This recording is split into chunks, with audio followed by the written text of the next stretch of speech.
अभिवादन। माननीय मुख्यमंत्री जी से निवेदन,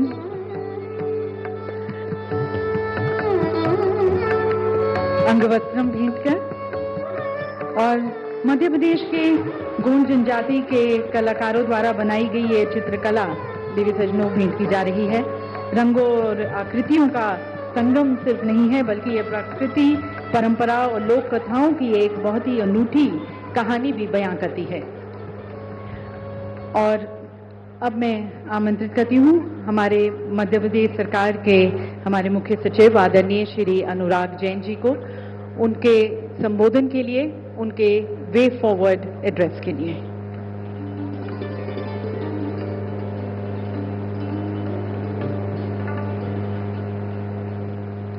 आदरणीय union home minister Amit Shah ji, आदरणीय मुख्यमंत्री जी डॉक्टर मोहन यादव जी, आदरणीय civil aviation minister Ram Mohan Naidu ji, deputy chief minister आदरणीय Jagdish Devda ji, deputy chief minister आदरणीय राजेंद्र शुक्ला जी, सम्माननीय सभी इंडस्ट्रियलिस्ट जो इस मंच पर पधारे हुए हैं, यहाँ इतनी भारी संख्या में आप सभी इन्वेस्टर्स, उपस्थित देवियों, सज्जनों और पत्रकार साथियों, ये मेरा परम सौभाग्य है और गर्व का विषय है कि 2 दिन में जो कार्रवाइयां हुई उनके बारे में मैं आपके समक्ष एक रिपोर्ट रखूं और वे फॉरवर्ड के बारे में हम लोग मध्य प्रदेश सरकार अब आगे किस प्रकार से जीआईएस के में जो बातें हम लोगों ने हुई हम लोगों के बीच उसको किस प्रकार से आगे ले जाएंगे, इसके बारे में कुछ आउटलाइन बताऊं। ये हमारा 8वां ग्लोबल इन्वेस्टर समिट था। 2007 से ये यात्रा शुरू हुई थी, पर भोपाल में ये ग्लोबल इन्वेस्टर समिट पहली बार हुआ। इसके पहले जितने ग्लोबल इन्वेस्टर समिट होते थे वो हमारे इंदौर में होते थे, जो हमारा कॉमर्शियल कैपिटल है। पिछले 2 दिनों में there were more than 25,000 delegates from more than 50 countries and we had 9 partner countries. We gratefully acknowledge and thank all of you for having come over from all over the world.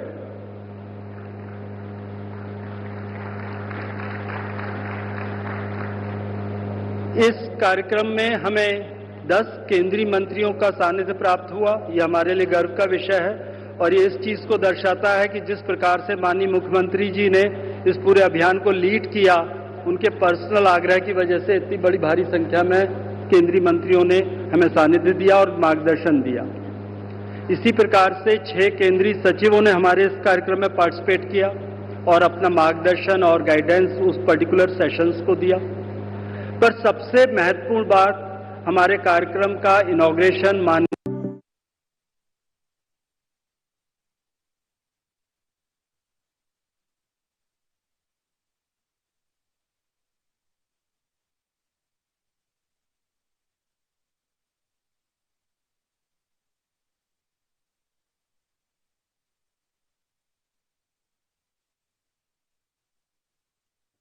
मंत्री परिषद के मार्गदर्शन में रहते हुए बनाई थी।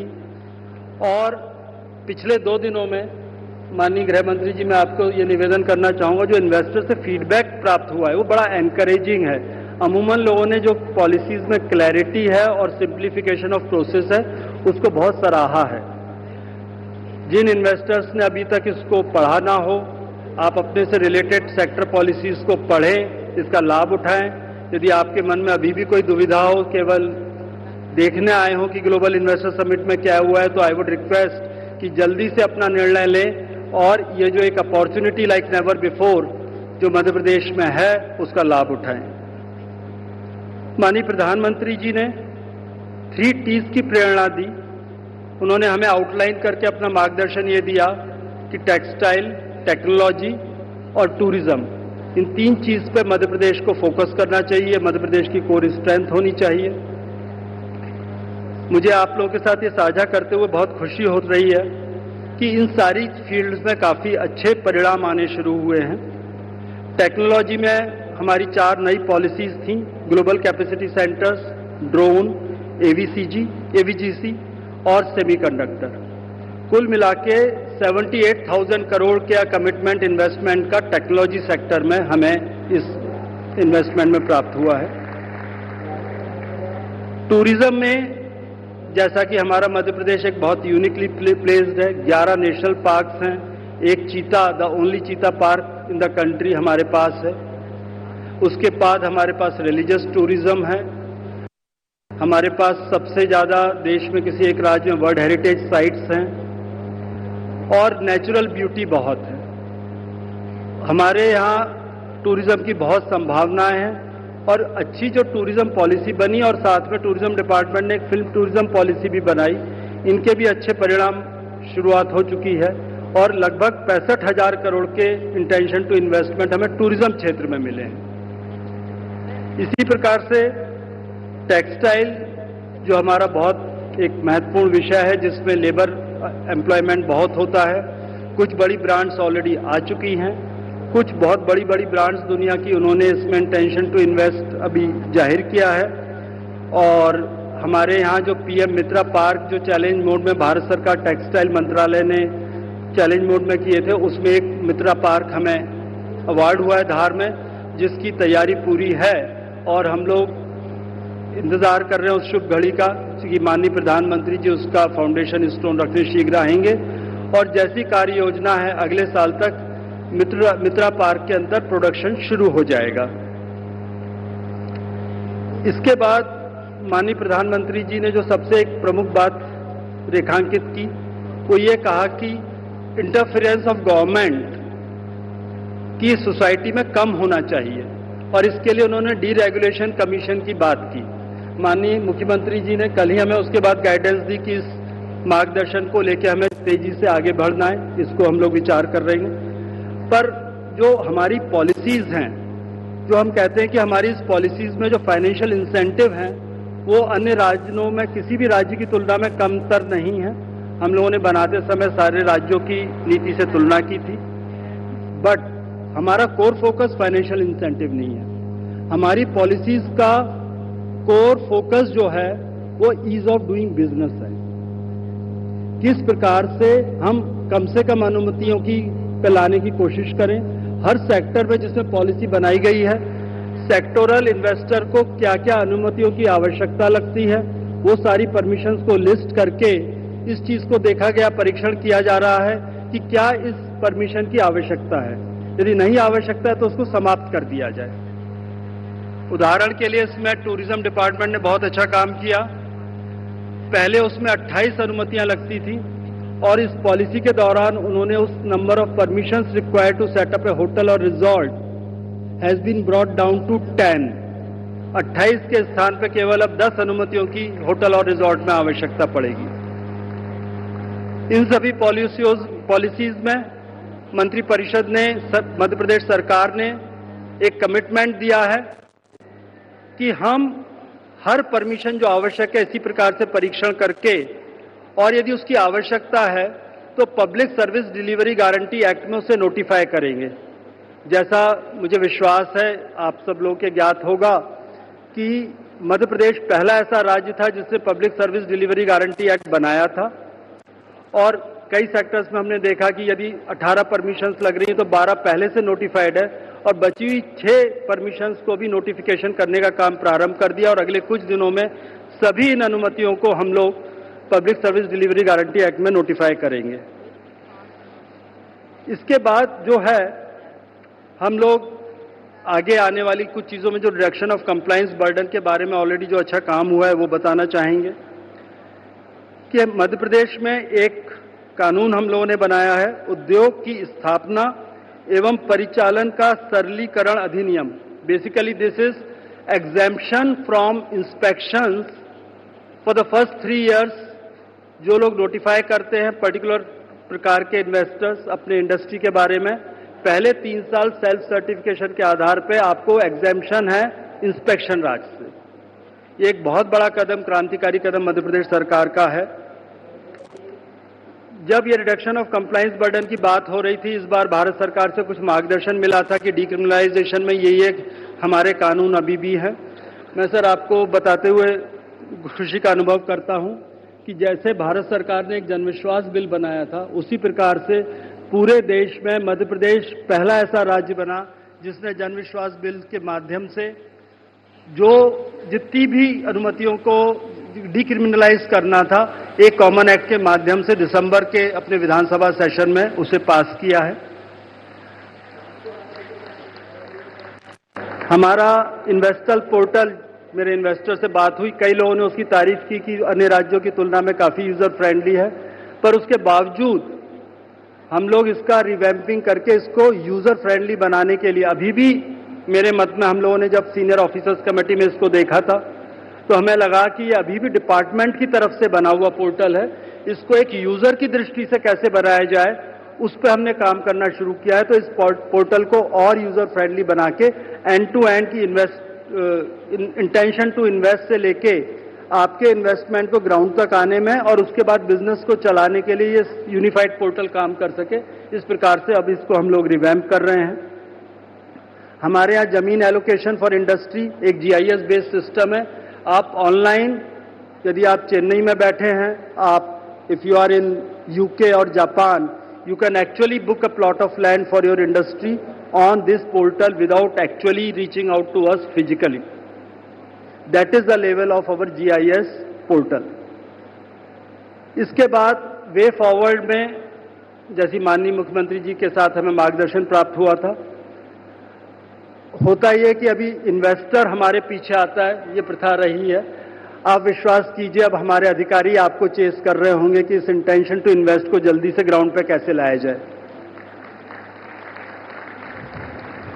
एक व्यवस्था ये बनाई गई है कि हर इन्वेस्टमेंट का जो नोडल डिपार्टमेंट है वो प्रमुख सचिव या एडिशनल चीफ सेक्रेटरी जो उसके मुखिया हैं वो वीकली रिव्यू करेंगे सारे इंटेंशंस टू इन्वेस्ट का, और महीने में एक दिन मेरे स्तर पर सारे डिपार्टमेंट के साथ बैठ के इंटेंशन टू इन्वेस्ट का रिव्यू लिया जाएगा। यदि कोई कठिनाई जा रही होगी तो we are there to resolve your issues, और इसको जल्दी से जल्दी कैसे ग्राउंड पर लाया जाए इसके लिए हम लोग मिलकर काम करेंगे। उसके अलावा ये जो notification public service delivery guarantee का बताया, इसको हम कोशिश करेंगे कि अगले 1 से 1.5 महीने के अंदर सारे नोटिफिकेशंस जारी हो जाए। इसके अलावा हमारा जो नया पोर्टल बना रहे हैं उसमें हम इन्वेस्टर की ग्रीवांस रिड्रेस का मैकेनिज्म भी दे रहे हैं। यदि उनको कोई इशू आ रहा है कि परमिशन मिलने में या किसी अन्य प्रकार की समस्या आ रही है तो वो इशू रेज कर सकते हैं, जिसको हम लोग देखेंगे। और इसके अलावा हम लोग जिले स्तर पर भी डिस्ट्रिक्ट एम्पावर्ड सेल बनाएंगे, जिससे कि काफी काम जिले स्तर पर होता है उसको हम लोग तेजी के साथ डिस्ट्रिक्ट लेवल से रिजॉल्व करा सके। कुल मिला के जो टोटल फिगर आई है वो मैं मुख्यमंत्री जी के लिए छोड़ता हूं, जिससे कि मुख्यमंत्री जी आपके समक्ष वो न्यूज दें। मैंने कुछ सेक्टोरल इन्वेस्टमेंट बताए। मुझे विश्वास है जिस प्रकार का विश्वास आप इन्वेस्टर्स ने मध्य प्रदेश की कार्य में दिखाया है, यहाँ आए हैं, जिस प्रकार की बातचीत पिछले 2 दिनों में हुई है, इसमें अधिक से अधिक इंटेंशंस टू इन्वेस्ट जो हैं वो ग्राउंड पर आएंगे और मध्य प्रदेश की जो इकोनॉमिक ग्रोथ है वो और तेज होगी। पहले से ही करंट ग्रोथ में मध्य प्रदेश पिछले 12 साल का जब हिसाब लेते हैं तो लार्ज स्टेट्स में फास्टेस्ट ग्रोइंग स्टेट है। इसकी आर्थिक प्रगति की दर और तेज हो, पर कैपिटा इनकम में हम लोग देश की एवरेज के बराबर तेजी से पहुंचे, इस विश्वास के साथ और एक बार पुनः आप सबको आभार व्यक्त करते हुए मैं अपनी वाणी को विराम देता हूं। धन्यवाद।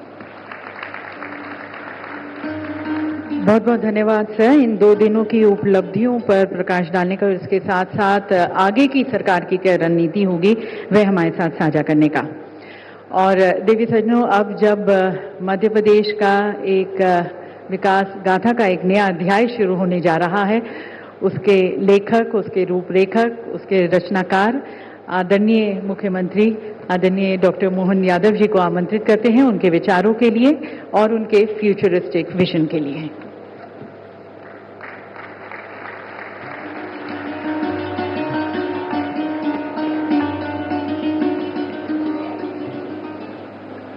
ग्लोबल इन्वेस्टर समिट, इसके समापन के अवसर पर भारत सरकार के यशस्वी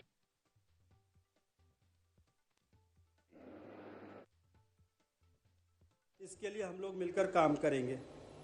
उसके अलावा ये जो notification public service delivery guarantee का बताया, इसको हम कोशिश करेंगे कि अगले 1 से 1.5 महीने के अंदर सारे नोटिफिकेशंस जारी हो जाए। इसके अलावा हमारा जो नया पोर्टल बना रहे हैं उसमें हम इन्वेस्टर की ग्रीवांस रिड्रेस का मैकेनिज्म, यहाँ यशस्वी प्रधानमंत्री श्रीमान नरेंद्र मोदी जी ने हमारी ग्लोबल इन्वेस्टर समिट का शुभारंभ किया और यशस्वी गृह मंत्री उसका समापन कर रहे हैं। यह हम सबका सौभाग्य है, यह आनंद का विषय है। भारत वर्तमान के समय में अपने स्वर्णिम काल से गुजर रहा है।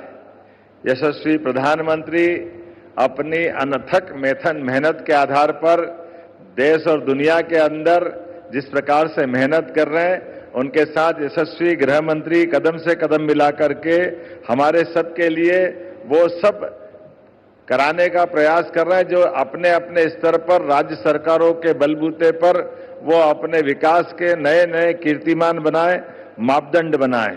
मैं आज आप हमारे बीच समय निकाल करके आए, मैं एक तरह से आपका आभार भी मानता हूं और आपका स्नेह आशीर्वाद सदैव मिलता रहे ऐसी अपेक्षा भी करता हूं। मंच पर ही मौजूद हमारे भारत सरकार के उड्डयन विमान मंत्री श्रीमान राम नायडू जी, आपका भी वंदन है, अभिनंदन है, आपका स्वागत है।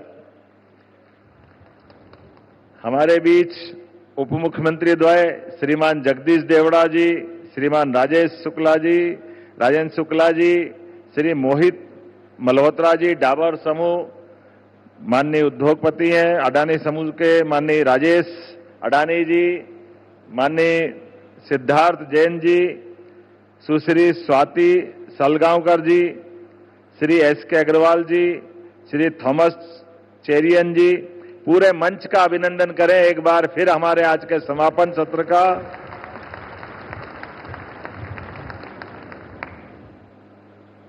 मानव संसाधनों से खैर प्रकृति ने भी परमात्मा की दया से मध्य प्रदेश पे विशेष कृपा की है।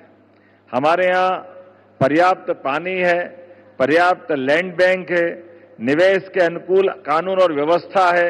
यशस्वी प्रधानमंत्री के नेतृत्व में भारत सरकार का वर्तमान में निवेश अनुकूल वातावरण है और हमारे लिए सौभाग्य की बात है, कल ही माननीय प्रधानमंत्री ने मध्य प्रदेश को लेकर के मध्य प्रदेश के लिए इलेक्ट्रिक व्हीकल्स, स्वच्छ ऊर्जा, अधोसंरचना विनिर्माण में मध्य प्रदेश की भाजपा सरकारों के प्रयास को सराहा है।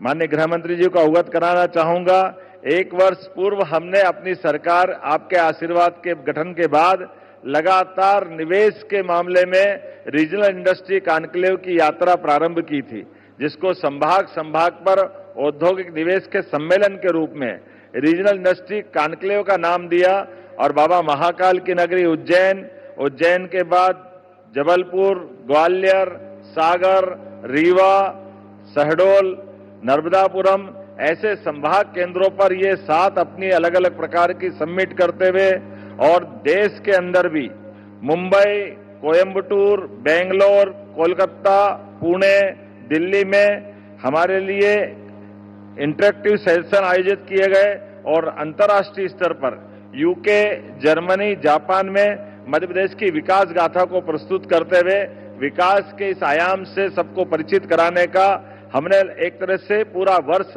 लोकसभा चुनाव का अगर समय छोड़ दें तो पूरे समय हमने निवेश के लिए इसी प्रकार का इकोसिस्टम बनाने का प्रयास किया। मुझे इस बात की प्रसन्नता है, मध्य प्रदेश सरकार के इस संकल्प के बलबूते पर देश विदेश के उद्योगपतियों ने अपने खुद की मन की जिज्ञासाओं के समाधान करते हुए लगातार मध्य प्रदेश के साथ जुड़ने के संकल्प के साथ आगे बढ़ने के लिए हमारी हौसला अफजाई की।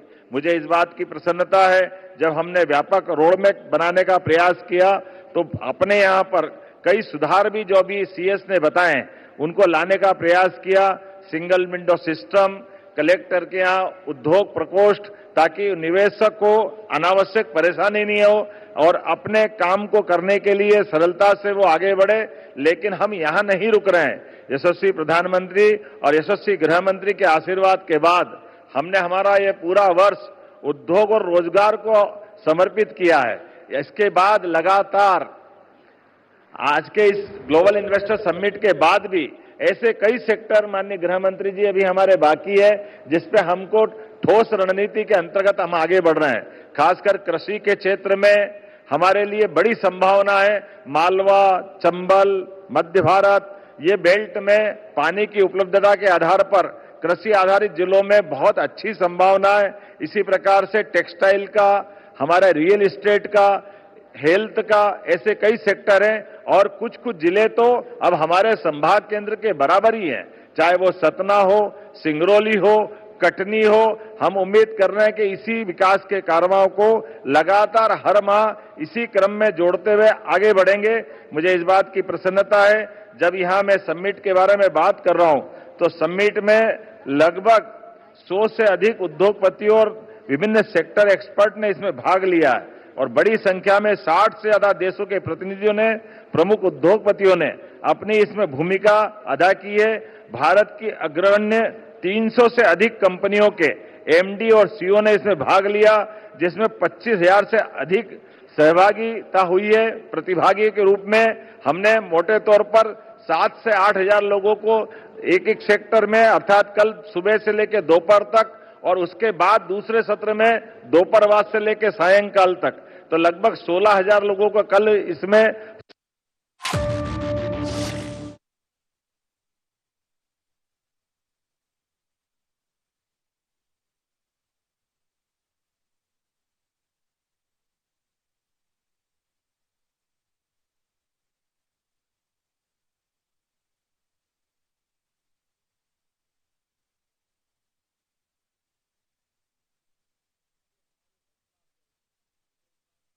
है। जब हमने व्यापक रोड मैप बनाने का प्रयास किया तो अपने यहां पर कई सुधार भी जो भी सीएस ने बताए उनको लाने का प्रयास किया। सिंगल विंडो सिस्टम, कलेक्टर के यहां उद्योग प्रकोष्ठ, ताकि निवेशक को अनावश्यक परेशानी नहीं हो और अपने काम को करने के लिए सरलता से वो आगे बढ़े। लेकिन हम यहां नहीं रुक रहे हैं। यशस्वी प्रधानमंत्री और यशस्वी गृह मंत्री के आशीर्वाद के बाद हमने हमारा ये पूरा वर्ष उद्योग और रोजगार को समर्पित किया है। इसके बाद लगातार आज के इस ग्लोबल इन्वेस्टर समिट के बाद भी ऐसे कई सेक्टर माननीय गृह मंत्री जी अभी हमारे बाकी है जिसपे हमको ठोस रणनीति के अंतर्गत हम आगे बढ़ रहे हैं। खासकर कृषि के क्षेत्र में हमारे लिए बड़ी संभावना है। मालवा, चंबल, मध्य भारत, ये बेल्ट में पानी की उपलब्धता के आधार पर कृषि आधारित जिलों में बहुत अच्छी संभावना है। इसी प्रकार से टेक्सटाइल का, हमारा रियल एस्टेट का, हेल्थ का, ऐसे कई सेक्टर हैं और कुछ कुछ जिले तो अब हमारे संभाग केंद्र के बराबर ही हैं, चाहे वो सतना हो, सिंगरौली हो, कटनी हो। हम उम्मीद कर रहे हैं कि इसी विकास के कारवां को लगातार हर माह इसी क्रम में जोड़ते हुए आगे बढ़ेंगे। मुझे इस बात की प्रसन्नता है, जब यहां मैं समिट के बारे में बात कर रहा हूं तो समिट में लगभग 100 से अधिक उद्योगपतियों और विभिन्न सेक्टर एक्सपर्ट ने इसमें भाग लिया है और बड़ी संख्या में 60 से ज्यादा देशों के प्रतिनिधियों ने, प्रमुख उद्योगपतियों ने अपनी इसमें भूमिका अदा की है। भारत की अग्रगण्य 300 से अधिक कंपनियों के एमडी और सीईओ ने इसमें भाग लिया, जिसमें 25,000 से अधिक सहभागिता हुई है। प्रतिभागी के रूप में हमने मोटे तौर पर 7 से 8,000 लोगों को एक एक सेक्टर में, अर्थात कल सुबह से लेकर दोपहर तक और उसके बाद दूसरे सत्र में दोपहर बाद से लेकर सायंकाल तक, तो लगभग 16,000 लोगों को कल इसमें सह अस्तित्व के आधार पर हमने इन्वेस्टर समिट में उनके साथ भाग लिया। उतनी संख्या में आज हमारे बचे हुए लोग लगभग 18,000 से 20,000 लोगों ने हमारी इसमें भागीदारी की है। मुझे इस बात की प्रसन्नता है कि जब मैं समिट में जब जानकारी देना चाहूंगा कि 5,000 से अधिक B2B और 600 से अधिक B2G बैठकें यहां आयोजित की गई है और इसी के कारण से ये हमारी इन्वेस्टर समिट अपने आप में एक अद्वितीय स्थान मुकाम तक पहुंची है।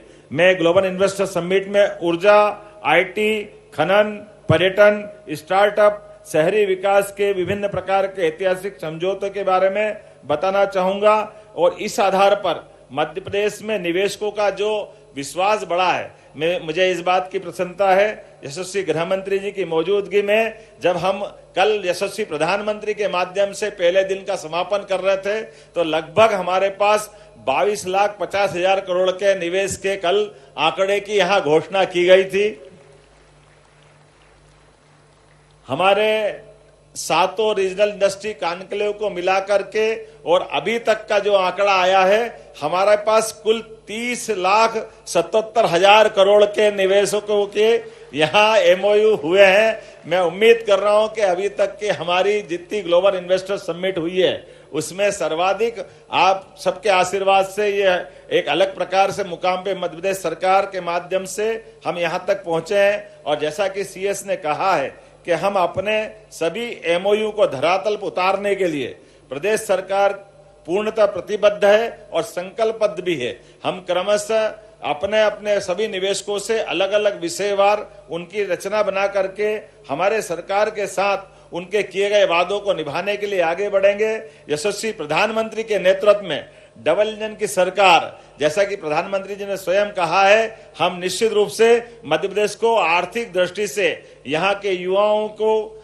यहाँ के किसानों को, महिलाओं को, हमारे अपने सभी प्रकार के अपने इस क्षेत्र की संभावना वाले लोगों को लेकर के मध्य प्रदेश सरकार अपने इस अभियान में खासकर उद्योग और रोजगार वर्ष में निश्चित रूप से अपने मध्य प्रदेश को सबसे सशक्त राज्यों की कतार में खड़ा करेगी। इसी संकल्प के साथ मैं पुनः माननीय गृह मंत्री जी का आभार मानता हूं और उनके इस आशीर्वाद के लिए खासकर हृदय से आभार भी मानता हूं और उनका स्नेह आशीर्वाद लगातार हमको मिलता रहेगा। मेरी अपनी ओर से पुनः भोपाल की इस ग्लोबल इन्वेस्टर समिट में उनका पधारने का धन्यवाद भी देता हूं और उम्मीद करता हूं कि आने वाले समय में, जैसा कि मुझे जानकारी है, हमने तीनों कानून को लागू करने के लिए यशस्वी गृह मंत्री जी को आश्वस्त किया है। 1 साल के अंदर हम सभी प्रकार के सुधारों को लागू करते हुए मध्य प्रदेश को देश के अंदर अच्छा मॉडल बना करके खड़ा करेंगे, ताकि कानून के लागू करने के साथ जो हमारी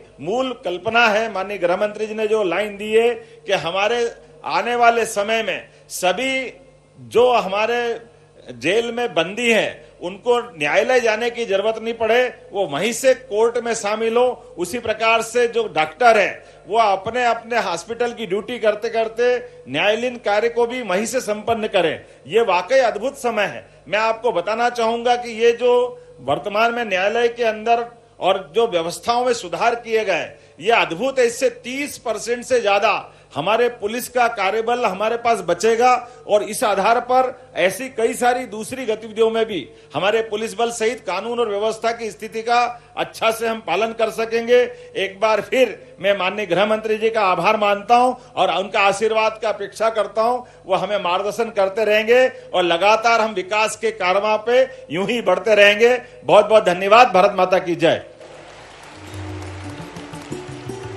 बहुत बहुत धन्यवाद माननीय मुख्यमंत्री जी, प्रदेश के भविष्य की एक सशक्त और दूरदर्शी रूपरेखा हमारे साथ साझा करने के लिए।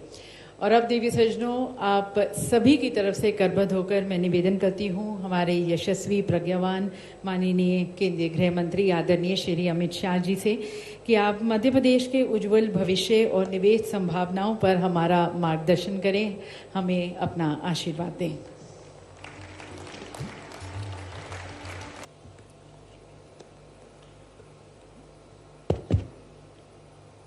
मध्य प्रदेश के लिए युग परिवर्तनकारी इस कार्यक्रम में मेरे साथ मंच पर उपस्थित मध्य प्रदेश के मुख्यमंत्री डॉक्टर मोहन यादव जी, मोदी जी की मंत्रिपरिषद में मेरे साथी श्रीमान राम मोहन नायडू जी, उप मुख्यमंत्री मध्य प्रदेश श्री जगदीश देवड़ा जी,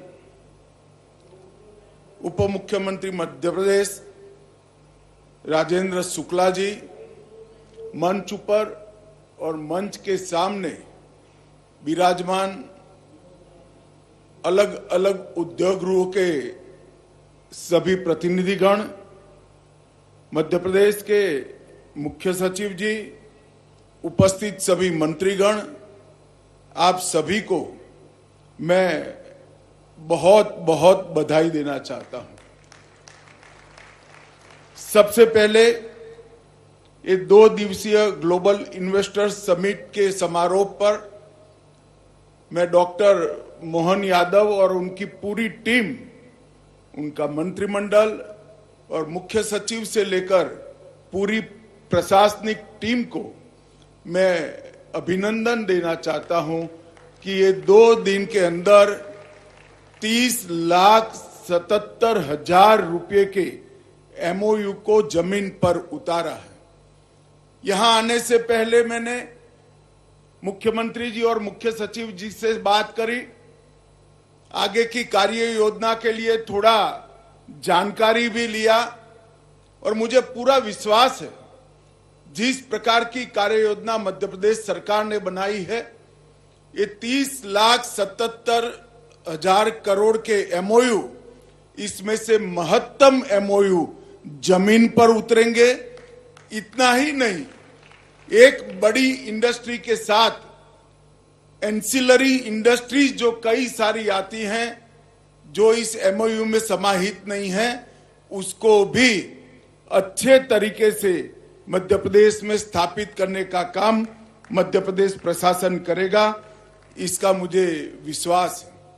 मित्रों, ये 2 दिन के कार्यक्रम में 200 से अधिक कंपनियां, भारतीय कंपनियां, 200 से अधिक वैश्विक सीईओ, 20 से अधिक यूनिकॉर्न संस्थापक और 50 से अधिक देशों के प्रतिनिधि मध्य प्रदेश में इन्वेस्टमेंट करने के लिए, यहां के माहौल को देखने के लिए आए हैं। और ये बहुत बड़ा अचीवमेंट मध्य प्रदेश के लिए है। इस बार मध्य प्रदेश ने एक नया प्रयोग भी किया। ये प्रयोग आने वाले दिनों में बहुत सारे राज्यों को भी दिशा दिखाने वाला है कि हर क्षेत्र का एक अलग इन्वेस्टमेंट समिट 2 दिन का कर पूरे मध्य प्रदेश का एक प्रकार से समविकास करने का प्रयास किया गया है। और मध्य प्रदेश के अंदर उद्योग बढ़ाने का काम इस प्रयोग ने किया है, ऐसा मैं मानता हूं। ये 2 दिवसीय समिट के अंदर मध्य प्रदेश ने अपने इंडस्ट्रियल पोटेंशियल, सेक्टोरल पोटेंशियल और विकास के लिए ग्लोबल पोटेंशियल को भी एक्सप्लोर करने के सारे रास्ते एक्सप्लोर कर ये बहुत बड़ा अचीवमेंट किया है। यहां कई सत्र हुए, विषयगत सत्र भी हुए, विभागीय शिखर सम्मेलन भी हुए और अंतर्राष्ट्रीय मंच के डिस्कशन भी हुए। और ये सभी ने मध्य प्रदेश के विकास को नया आयाम देने का काम किया है। मित्रों, हम सभी जानते हैं कि मध्य प्रदेश हमारी देश की भव्य सांस्कृतिक विरासत से है, विकास भी विरासत भी। वो सूत्र को मध्य प्रदेश चरितार्थ करने के लिए ढेर सारे प्रयास कर रहा है, इसका मुझे बहुत आनंद है। मित्रों, पूरे देश के परिदृश्य की बात करें तो 2047 तक मोदी जी ने देश के युवाओं के सामने, देश के 130 करोड़ की जनता के सामने एक पूर्ण विकसित राष्ट्र भारत को बनाने का संकल्प रखा है। और 2027 तक दुनिया की तीसरी बड़ी अर्थव्यवस्था बनने का संकल्प भी रखा है। मध्य प्रदेश की ये इन्वेस्टमेंट समिट, मुझे विश्वास है कि दोनों लक्ष्यों को सिद्ध करने के लिए न केवल सहायक होगी, इसमें बहुत बड़ा योगदान भी देगी। क्योंकि जो नई कल्पना है डेवलपमेंट की, वो कल्पना में कभी कोई एक सरकार देश का विकास नहीं कर सकती। टीम इंडिया की कल्पना में भारत सरकार और सभी राज्यों की टीम इकट्ठा होकर समग्र भारत का विकास करे, इस दिशा में जाने का जो लक्ष्य मोदी जी ने रखा था, उसको मध्य प्रदेश के इस कार्यक्रम ने बहुत आगे तक बढ़ाया है। आज इस इन्वेस्टमेंट समिट के अंदर लोकल और ग्लोबल दोनों निवेश में वृद्धि करने के कई डायमेंशन अचीव कर लिए गए हैं। भारत की अमृत पीढ़ी के लिए, ये जो अमृत काल है, उसकी युवा पीढ़ी के लिए कई सारे कौशल विकास के द्वार ये समिट खोलेगी। ऑटोमेशन और जॉब क्रिएशन के बीच में समन्वय बनाकर मध्य प्रदेश सरकार ने जो नीतियां बनाई है, ढेर सारी अलग अलग सेक्टर के लिए नीतियां बनाई है, वो आगे बढ़ेगी और भारत को मैन्युफैक्चरिंग हब बनाने के लिए भी बहुत बड़ा सहायता करेगी। कोई भी व्यक्ति, कोई भी समूह, कोई भी कंपनी जब अपने एक्सपांशन के लिए स्थान तय करता है तो इसकी कुछ रिक्वायरमेंट है। सबसे पहला, एक स्टेबल गवर्नमेंट वो ढूंढता है जिससे नीतियों का स्थायित्व मिले, और मध्य प्रदेश में मोदी जी के नेतृत्व में एक स्थायी और मजबूत सरकार अब विद्यमान है, जिससे विकास के द्वार खुले हैं। एक स्ट्रेटेजिक लोकेशन भी हमारे भारत के दिल ऐसे मध्य प्रदेश में है। बेहतर इंफ्रास्ट्रक्चर भी यहां पर बन चुका है। स्किल वर्कफोर्स की एक बड़ी फौज यहां पर उपलब्ध है। बेहतरीन इकोसिस्टम भी प्रशासन ने उपलब्ध कराया है। मार्केट का एक्सेस भी मध्य प्रदेश से ज्यादा और कोई राज्य को उपलब्ध नहीं है, और डिमांड ओरिएंटेड इकोनॉमी भी अब यहां पर बढ़ रही है। और इसके साथ साथ पारदर्शी शासन ने मध्य प्रदेश में इन्वेस्टमेंट के लिए काफी लोगों को आकर्षित किया है। यहाँ लैंड भी है, लेबर फोर्स भी है, माइंस भी है और मिनरल भी है। उद्योग की संभावनाएं भी हैं और ढेर सारे अवसर भी है। शिक्षित युवा भी है और स्किल वर्कफोर्स भी है। हर तरह से मध्य प्रदेश इन्वेस्टमेंट के लिए एक बड़ा आकर्षक केंद्र पूरे भारत में बना हुआ है। मैं आज मध्य प्रदेश की जनता को भी ये बताना चाहता हूं कि एक जमाना था जब मध्य प्रदेश को बीमारू राज्यों में गिनती की जाती थी। रोड, बिजली, सिंचाई, पानी की उपलब्धता, हर क्षेत्र में मध्य प्रदेश बीमारू माना जाता था। भारतीय जनता पार्टी के सातत्यपूर्ण 20 साल के शासन के बाद आज मध्य प्रदेश में 5 लाख किलोमीटर सड़क नेटवर्क बना है, 6 हवाई अड्डे हैं, 31 गीगावाट की ऊर्जा क्षमता है, जिसमें से 30% क्लीन एनर्जी है। IIM, IIT, AIIMS, IITM, NIFT, NIFD जैसे कई प्रतिष्ठित संस्थान मध्य प्रदेश के युवाओं को ये मौकों के दोहन के लिए योग्य बनाते हैं, और देश भर में सबसे ज्यादा खनिज संपदा प्राप्त करने वाले राज्यों में हमारा मध्य प्रदेश है। मैंगनीज, कॉपर, रॉक फॉस्फेट, कोयला, चूना पत्थर, लोहस, कई सारे मिनरल्स मध्य प्रदेश में उपलब्ध है। और आज एक प्रकार से मध्य प्रदेश देश का कॉटन कैपिटल भी बन गया है। देश का 25% ऑर्गेनिक कॉटन का सप्लाई हमारा मध्य प्रदेश करता है, और मध्य प्रदेश फूड प्रोसेसिंग के लिए भी बहुत महत्वपूर्ण राज्य माना जाता है।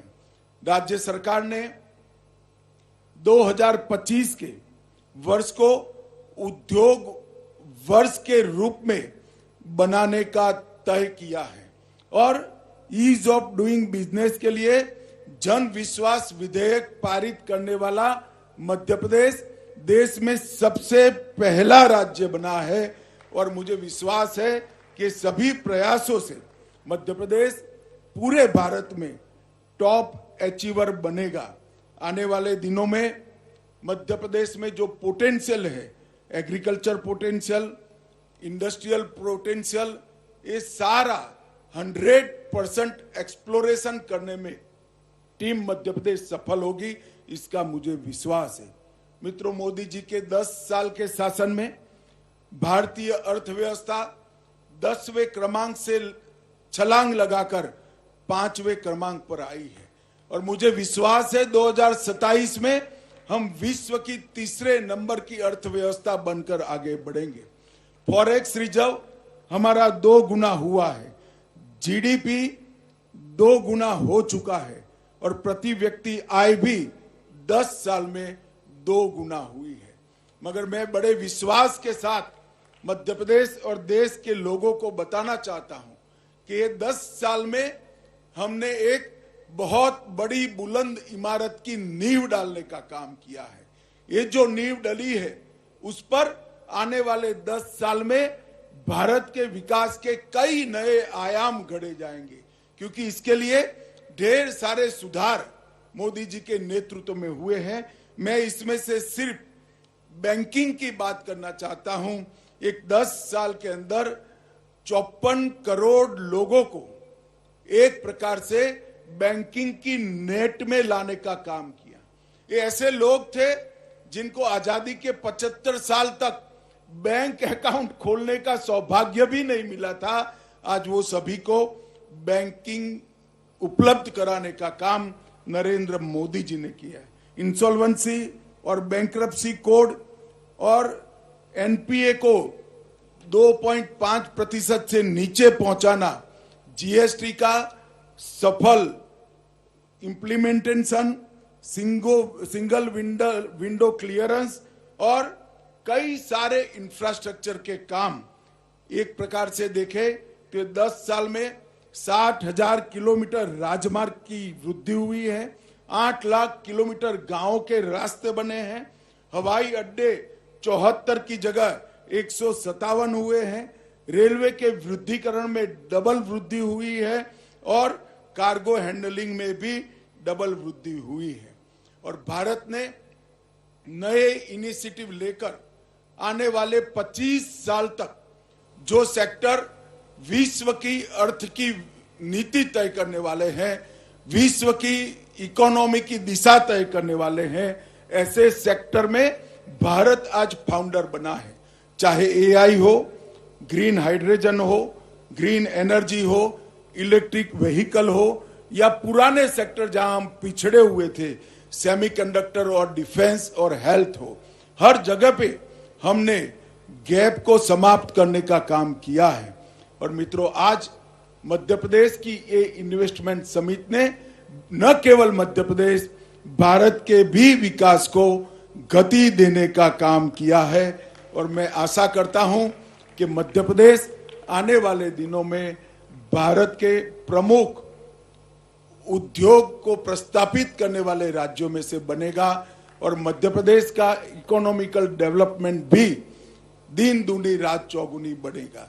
जो लोग विश्वास कर कर मध्य प्रदेश में इन्वेस्ट करने के लिए आए हैं, मैं मध्य प्रदेश सरकार और भारत सरकार की ओर से उनको विश्वास दिलाना चाहता हूं कि यहां एक पारदर्शी आपको एडमिनिस्ट्रेशन भी मिलेगा, स्थायी नीतियां भी मिलेगी और 2 कदम आगे बढ़कर आपके सामने हाथ बढ़ाने वाला प्रशासन भी मिलेगा। आइए विश्वास के साथ मध्य प्रदेश में इन्वेस्ट करिए और मध्य प्रदेश को एक देश का प्रमुख राज्य बनाने में सहायता करें। अंत में सभी लोगों का बहुत मनपूर्वक धन्यवाद और अभिनंदन कर कर मेरी बात को समाप्त करता हूं। वंदे मातरम। देवी सज्जनों, एक बार जोरदार तालियों के साथ धन्यवाद करते हैं आदरणीय श्री अमित शाह जी का।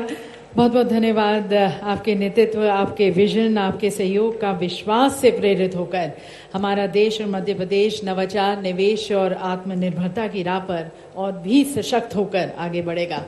हिंदुस्तान का हृदय आपका तहे दिल से धन्यवाद करता है। और अब इस कार्यक्रम की समाप्ति पर आमंत्रित हैं श्रीमती स्वाति सलगांवकर, हमारी चेयरपर्सन सीआईआई रीजन। सीआईआई हमारे इंडस्ट्री पार्टनर्स हैं, उनसे निवेदन है धन्यवाद प्रस्ताव रखने के लिए।